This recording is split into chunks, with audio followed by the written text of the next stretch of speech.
Hello बच्चों, let's read this question, or I can say let's see this question first because it is a column based question. There is no single question, so we will solve it by one.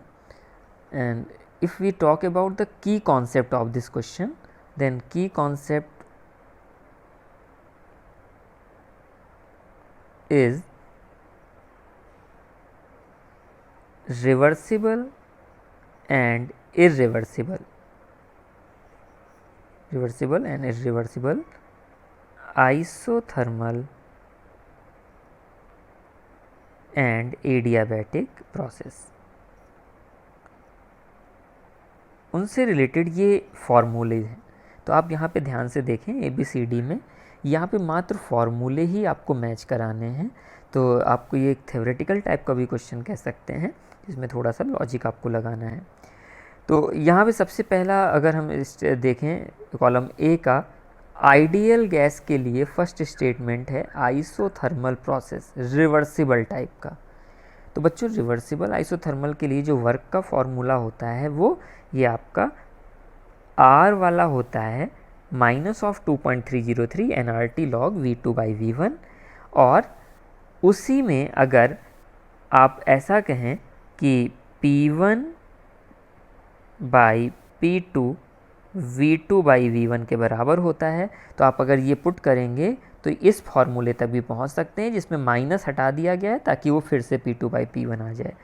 तो ए वाले part के लिए मैं इसके अगर answer लिखता जाऊं, तो ए के लिए जो आपका P ऑप्शन है और R ऑप्शन है, ये दोनों करेक्ट हो जाएंगे।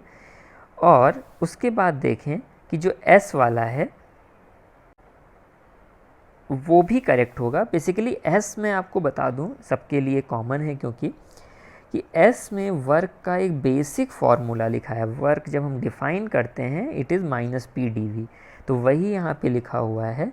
तो आप S को सभी में कॉमन ले सकते हैं, मीन्स B हो चाहे C हो चाहे D हो, किसी भी प्रकार के प्रोसेस में S आपका कॉमन होगा, S ऑप्शन।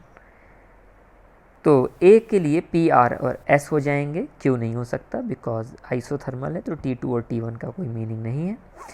अब आते हैं सेकंड ऑप्शन पे, रिवर्सिबल एडियाबैटिक प्रोसेस। तो बच्चों एडियाबैटिक के अंदर जो हमारा वर्क होता है, जो हमारी हीट होती है वो जीरो होती है।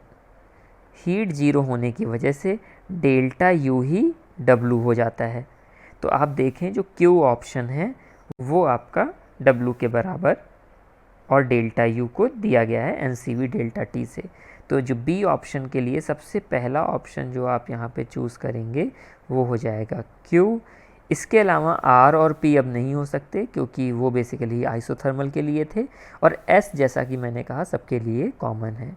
अब आते हैं हम C वाले ऑप्शन पे, जहाँ पे ये कहा गया है कि इर्रिवर्सिबल एडियाबैटिक। तो बच्चों अगर एडियाबैटिक रिवर्सिबल हो चाहे इर्रिवर्सिबल, Q जीरो ही होता है और फर्स्ट लॉ ऑफ थर्मोडायनेमिक्स वैसे ही वैलिड होता है। इस वजह से C के लिए भी हम ऑप्शन Q और S ही रखेंगे। P और R हमें देखने ही नहीं है जब एडियाबैटिक की बात हो। अब हम आते हैं D, इर्रिवर्सिबल आइसोथर्मल प्रोसेस के लिए।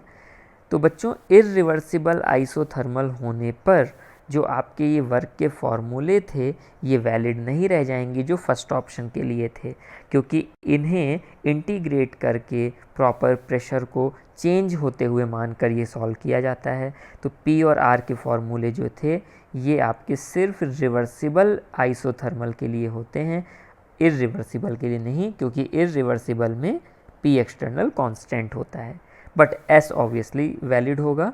तो ये बच्चों आपका ओवरऑल आंसर सेट बनेगा। A का PRS, B का QS, C का भी QS और D का भी S। आई होप आपको ये क्वेश्चन समझ में आ गया होगा।